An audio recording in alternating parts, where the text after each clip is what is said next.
करती हूँ, नमन करती हूँ माँ भवानी के चरणों में, नमन करती हूँ इस कालखंड का शीश प्रथम बड़े भैया दूजे महादेव की चरणों में, नमन करती हूँ मैं पुण्य आत्मा दीदी लीलम आनंद की चरणों में, नमन करती हूँ जो हमारे बीच गुरु भाई बहना बैठे हैं, मैं सभी को चरणों में नमन करती हूँ, मेरा नमन का स्वीकार हो।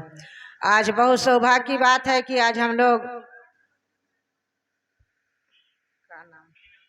दिनेश गुरु भाई का प्रांगण में शिव चर्चा का आयोजन रखा गया है और हम लोग आए हैं।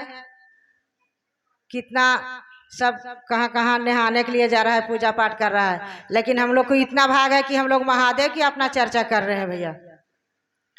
तो सबसे पहला सूत्र है दया मांगना। क्या महेश्वर शिव आप मेरे गुरु हैं, मैं आपकी शिष्या हूँ, मुझ शिष्या पर दया कर दीजिए। ए शिव आप मेरे गुरु हैं, मैं आपकी शिष्या हूँ, मुझ शिष्या पर दया कर दीजिए। आप तो दयालु है, कृपालु है, दया के पात्र है, दया के सागर है, आप तीनों त्रिलोक के मालिक है महादेव, तो आप दया कर दीजिए। जो मेरी बीच भंवर में नैया फसल है, नैया को बेड़ा पार कर दीजिए महादेव। तो दया देखिए दीदी भैया, हम लोग तो अपना घर में बैठे बैठाए हुए मांग लेते हैं, हम लोग अपना घर के भी काम करते हैं, झाड़ू पोछा, और इनसे दया भी मांग लेते हैं। लेकिन जो दूसरा सूत्र है चर्चा करना, जन जन को बताना कि हमने शिव को गुरु माने हैं, शिव हमारे गुरु हैं, शिव आपका भी हो सकते हैं।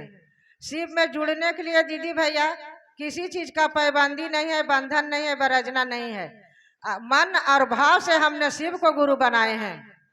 ये एक दूसरे जैसे संदेशा पहुंचाते हैं हम लोग दीदी किसी के यहाँ, उसी तरह से ही संदेशा है, हम लोग घर घर में जाकर पहुंचाना है, कहना है कि दीदी भैया शिव को आप गुरु बना लीजिए। नहीं, इसमें जुड़ने में किसी चीज का पाबंदी नहीं है दीदी, बंधन नहीं है, खर्चा नहीं है। और तीसरा सूत्र में है नमः शिवाय से अपने गुरु की नमन करना, 108 बार प्रणाम करना। तो 108 बार भी हम लोग अपना घर में कर लेते हैं, 108 नहीं बनता है दीदी, एक बार भी नमन कर लेते हैं तो इनका चरण तक पहुंचेगा, तो हम लोग को जीवन धन हो जाएगा दीदी। और बहुत गुरु भाई बहना है और लेट से भी चालू हुआ है, समय भी लेने का जरूरत नहीं है।